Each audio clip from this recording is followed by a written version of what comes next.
Welcome back to the channel, guys. And today we'll be talking about how you can create resumes and color cover letters on ChatGPT. Now, most of the people would just use the prompts, but I suggest that it's better that we use an already trained ChatGPT.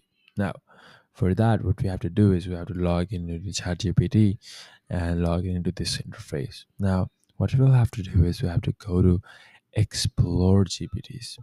When we click on explore GPTs, you have to click on just search about whatever we want. For example, cover letters. Now we click on this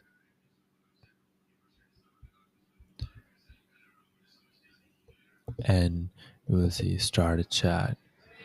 When we start the chat, now we can easily create a cover letter by giving it information that is necessary.